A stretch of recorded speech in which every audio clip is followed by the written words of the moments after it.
What is up, you guys? It is Zach coming at you with another video. Today, we're going to be talking about Until Dawn, the remake, because we got some new information in last week's State of Play, and I want to compile everything that we know about this remake thus far. So if you enjoyed this video, definitely make sure to hit the subscribe button down below and click that notification bell so you can be notified of when I upload videos. And if you haven't seen last Friday's video, please check it out. That video needs some love. It hasn't gotten any love, and definitely give it a watch and a like and all that jazz. So without any further ado, here is everything we know about Until Dawn, the remake. Firstly, this is not being developed in-house at Supermassive Games, who developed the original Until Dawn. This is being developed by Ballistic Moon, which is a completely new studio that actually is comprised of some old members from Supermassive Games from back in the day. And, like the original, it's licensed by Sony, so this is an official Sony exclusive property. So you're not going to see it on like the Xbox or the Nintendo Switch. This is purely a Sony PlayStation game. Though, it is getting a PC release, which is starting to become a new trend for PlayStation games, being able to play them on PC, but you will need a PlayStation Network account to be able to play Until Dawn, so keep that in mind, as I know there's quite a few territories that do not have access to the PlayStation Network.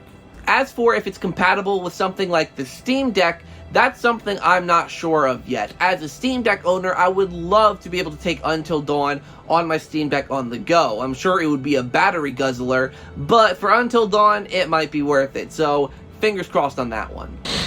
So this game is a remake. It doesn't quite look like a ground-up remake, but it seems like they're changing engines and improving a lot of things. Now, I actually compiled a bunch of comparison shots between the original Until Dawn and Until Dawn the remake, and I figured it would be worth sharing because there's quite a few cool shots in there that kind of show the changes that they've made to this game. So, here you go.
So, yes, looking at the game, the differences are pretty obvious. The character models have been updated, and a lot of them just look a lot more modernized and a lot better. The ones I really noticed this with were Ashley, Jessica, Mike. Those ones really stood out to me. And, as I mentioned in last week's video, we see some new cutscenes. Some cutscenes that were not in the original game, like this one with Hannah and Beth, and this one with Beth hiding outside. So that means that there's going to be new content added to this game. And something that kind of also points towards that is the fact that a lot of the early game shots from the first chapter take place in the daytime, and towards the end of the day as the sun is setting. So rather than starting at the nighttime, kind of like the original game did, it's actually going to start at like sunset-ish. So it's actually really, really cool to see the lodge and, you know, some of the settings that we kind of known from the original game in a brighter daylight setting. The lighting and the colors overall in this game are very different. Looking between some of the shots, you can tell where they definitely changed a few things in terms of the colors, you know, and different things with the shading and the lighting. You can just see the differences. As of right now, there is no release date. We don't know when this game is coming out yet, but what we do know is that this game is coming out this fall. So we at least know that it's going to be an autumn Halloween-y title, which I think is absolutely perfect for this game. Adding on to my earlier point about the new cutscenes, we do at least know, confirmed by Ballistic Moon, that there are going to be new things in this game. There's going to be new collectibles, there's going to be new dialogue, there's going to be new interactions. I'm assuming that launch day specific thing, like there's like a scene with Emily and Matt, where they're going back to the cable car to get the bags. I believe that's actually part of the gameplay of like the launch version of Until Dawn that got cut from the subsequent releases of the game for some reason. But I'm assuming this is going to be the fullest, most compact, most content-filled version of Until Dawn that you can play.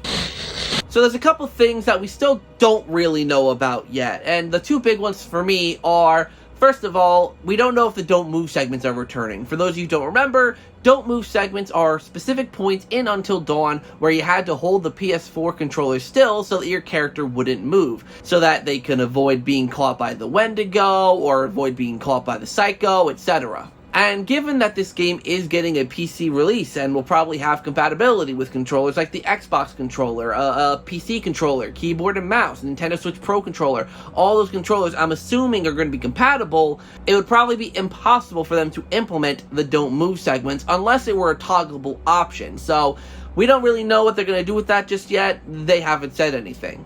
The other big thing we don't know, and I think this is also a pretty big one, you know, given that this game is a branching paths, your choices matter kind of game, we know there's going to be new dialogue, new death scenes, etc., but we don't know if there's going to be any new endings, any new outcomes that you could get, because Until Dawn, no matter how many characters you save or how many characters you kill, it kind of ends the same way. Spoiler alert, the only real ending that you can earn is if Josh turns into the Wendigo, or if he just dies outright. So there's, you know, not much in terms of actual multiple endings that Until Dawn has to offer, so I think it'd be really interesting if they were able to implement that in some sort of way. And the last main thing that I know is the soundtrack is not going to be composed by Jason Graves, who's composed Until Dawn, The Quarry, I believe, as well as the Dark Pictures anthology. It's not going to be him. Sony Interactive Studios, aka the owners of PlayStation, have hired basically a cinematic orchestra, you know, to do the score for this game. Jason Graves said the main reason they're changing the score is because Sony now has a weird thing where they want specific composers to do the music for their games, like for their specific IPs, so that's why he's not coming back to do the music, which sucks because I really liked Jason Graves' soundtrack in Until Dawn. I think the soundtrack is basically perfection. It sets the mood really nicely. It's nice and spooky and creepy. It's just perfect. So I really hope that the new composer can capture that feeling. I mean, honestly, what I'd want them to do is to do covers of the original soundtrack, you know, to redo it basically and not do something completely different. But I'm hoping that if they do go the completely different route, that the soundtrack does end up sounding good. So there you have it, guys. That's a lot of the new details about Until Dawn, the remake. I'm personally very excited about this game. What do you guys think? Let me know down in the comments down below. I would truly appreciate to hear what you all have to say. So if you are excited for Until Dawn, definitely make sure to subscribe down below and click that notification bell like I said earlier. I'm excited about this game, and I really want to gather around a group of people who are excited about this game because I want a good, nice group of people to talk to about this because of my hype, my excitement levels. So thank you guys so much for watching today's video, and until next time, I'll see you all in the next video.